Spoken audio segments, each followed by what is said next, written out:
Hi, Grandma. Where's Kim? Oh, she's gone away for 4 days to look after her grandbabies. Do you miss her? Oh, yes, terribly. Now go and make yourself at home and I'll bring the tomato and basil soup over, okay? Here we go. There you are. Oh, that's nice. So, how's school or college or whatever you call it? College is okay. Only okay. The work is really stressful, but also the boys in my year are so rude. I thought you were friendly with the boys. I have a few friends that are guys, but the majority of them are pretty homophobic.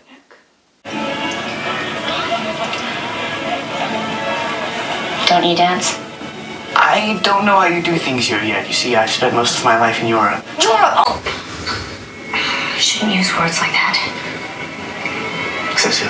Oh, Meg, she's my older sister. Here. Oh, that's her. See?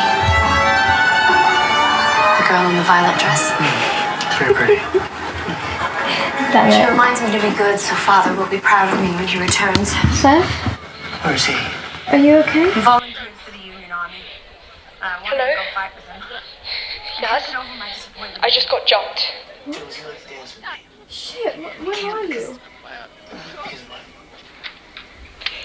I just got home, but I don't know if they followed me or not. Shit. Shit, they're shouting at me. They're outside my window. Shit. Yeah, shit.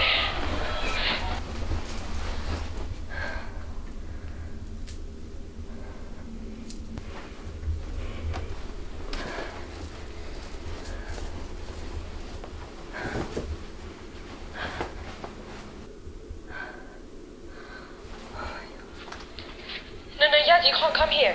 Won't they do the same thing to you? Just please stay where you are.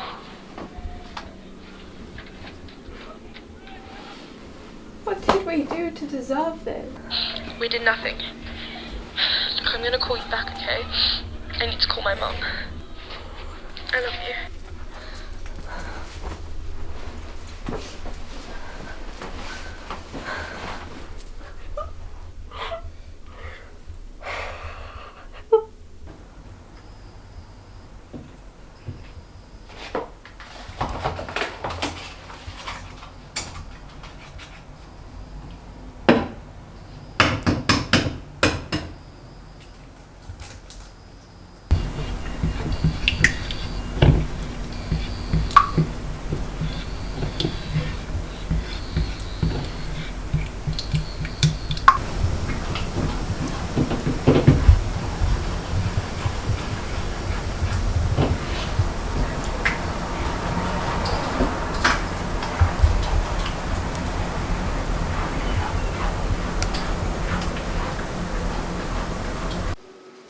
I hate everyone. What's happened, darling? I know you think I'm too sensitive, Grandma, and that I should have thicker skin, but don't you think that's the wrong way round? Surely it's the boys who are in the wrong, so they should be the ones to change their behaviour. In fact, if we had more representation on TV and in general when it comes to lesbians, then they wouldn't think I'm such a weirdo. Maybe if we fought more for better representation, then my girlfriend wouldn't be getting threatening messages or be filmed getting chumped and posted online, right? What? Threatening messages and videos?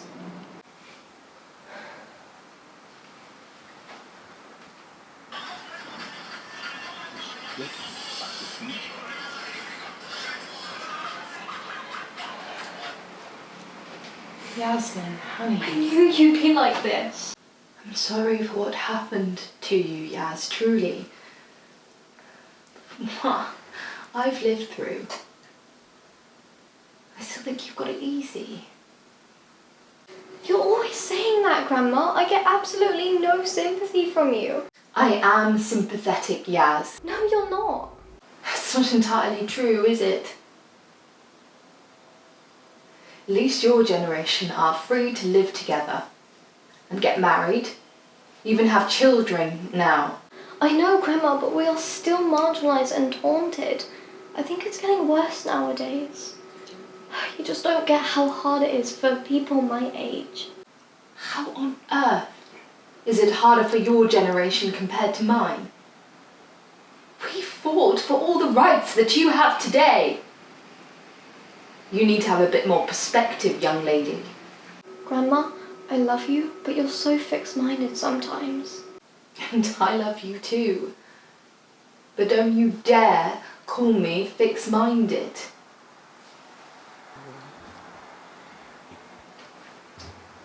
Now go and sit on the sofa. I'm going to go get you something.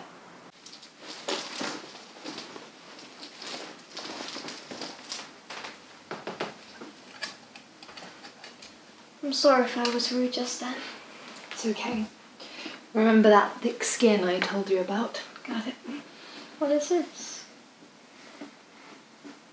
Open it up and I'll explain.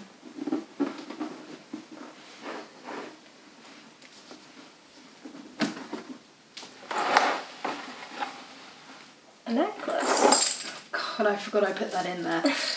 No, this box is for a bunch of letters I wrote to myself when I was younger to read later on in life, or for someone else to read when I'm gone. That's so cool. Can I read them all? Well, if you read them all, we'd be here all day. Why don't you pick 4 out and you can read the rest later? Yeah. Which one are you going to pick?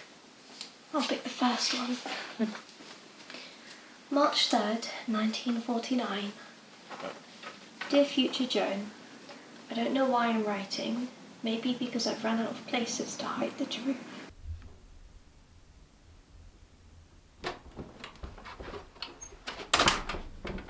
The truth is, I'm not sure I know who I am anymore. The life they want for me, the one they expect, is suffocating. But what choice do I have? I have no money, no means or skills to earn it. I'm afraid to go out into the world alone. So what will become of me? How will I live if I don't marry? It's impossible. So I dress the part, act the part, pretend to be normal all day long. But when the day ends, when I'm here alone, I feel the weight of their expectation and I hate it. I cannot pretend forever. I mean, turning down Albert is the only honest thing I've ever done.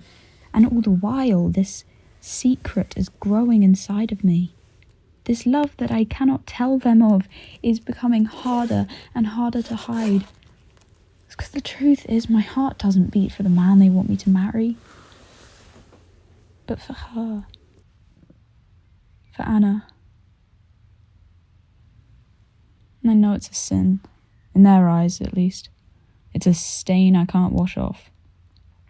I try to pray it away, to tell myself it's wrong, that it's just some dark, twisted impulse I need to overcome. But every time I feel it when she's near, when she looks at me in that way, it doesn't feel wrong.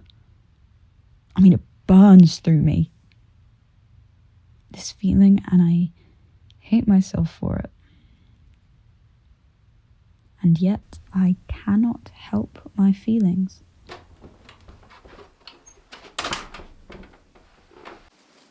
It burns through me, this feeling, and I hate myself for it, and yet I cannot help my feelings. Why, if the world says it's a sin, why does it feel so right? I don't know how to control it or what to do with the shade. This is so sad. Why are you getting me to read this? Sometimes we have to read, hear and listen to stories from others like ourselves to understand. It's important for you to read this so you understand what it was like for me and my generation. Do I have to finish reading this letter? Only if you want to. Or you could read another one if you like.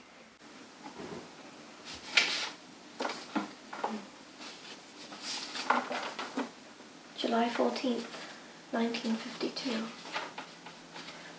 Dear future Joan, I don't know where to begin. It feels like everything is falling apart, and the weight of it is pressing on my chest until I can barely breathe. I'm writing this letter because there's no one else I can speak to. I brought you here for a particular reason, Joan. I'm not going to marry you. No matter how many times you ask, the answer is still going to be no. This is getting tiresome, Joan. I don't know why you won't have me. There are plenty of other women that would snap me up. Then why don't you ask one of them? Because they're all too easy. I want the hard one. I want you. I don't think that's a very good reason to want to marry me. You really are a fool, Joan. If you don't say yes to me now, you will live to regret it. Nobody will want to touch you. Not after I've exposed a little secret I know about you. Secret? I think you know exactly what I mean. What are you on about? When you were late back today, I got bored, and so I had a rifle through your writing desk, and I thought perhaps you had another beau holding your attention, but instead, I found letters you had written to yourself. How dare you go through my private things? You do know homosexuality is a sin. How dare you? Albert, you are a mean man. And if you think I will marry you after this, you better think again. You really are a fool, Joan. If you don't marry me now, you have no choice. Otherwise, I'll tell everyone your dirty little secret. I will marry him. I will smile. I will do my duty. And I will never stop loving Anna. Poor Anna who lost her job, and I will never see her again. I have so many questions. Ask away. Your husband, my grandfather, he sounds like a rat. Yes, Albert was awful. He made my life miserable, but two good things did come out of it. You and your mother. What happened after you got married? I know you married young. Well, he only wanted me because I rejected him. Albert was all about the chase. And after we got married, well, he quickly lost interest. And he had mistress after mistress, and I was alone, stuck with the baby. And with a loneliness I can't even begin to describe. How did he die? He got blind drunk and drove into a tree. Luckily the tree is still standing. Can't say I was too sorry, but he did leave us with enough money so your mother and I didn't starve. So when did you meet Kim? Did you write a letter about meeting her? Open the next letter and you'll see. May 12, 1967. Dear future Joan, I met her. Her name is Kim. I wish I could say that things will change. Oh, watch it. You okay there? Yes, I'm okay, thank you. But just a few sips of alcohol, huh? Just a few. It was nice talking to you in there. Thank you for checking on me. I think I'm gonna head back inside now. Not in that state. You aren't. Excuse me? You're clearly drunk and need to sober up. I don't think it's wise for you to get back there and have more drinks. My house is right across the street. I can give you some water and let you sit on my couch and get comfortable while you sober up. What say? That's very kind of you. I'd like that. You're very beautiful, Joan. You're not too bad either, Kim. Well, thanks, love. Okay then. Here. Let's go so you don't fall off and break your ankle.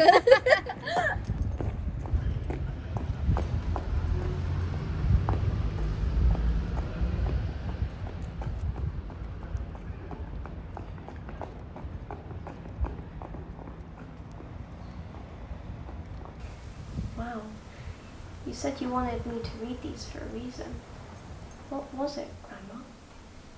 I wanted you to read them so you could understand that being queer and being able to fight for your right is more important than representation on TV. Do you think it's not important to see lesbians represented on TV? I didn't say that. But what I do think is that it's important for you youngsters to keep perspective and to realise how far we have come, and to know to never take these kinds of things for granted.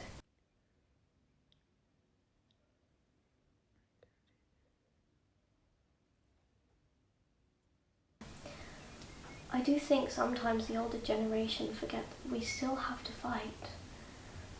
I also think that sometimes you put barriers between the generations. Okay, I agree. And you are right. Those boys are total arseholes. Grandma! I think it's important. Women, we all must support each other. Fight for one another. Which one should I wear? I have a few options. Ooh. I like it. Oh, what about this? The classic statement piece. Now that's fancy. No, I wonder if I've got any earrings to match.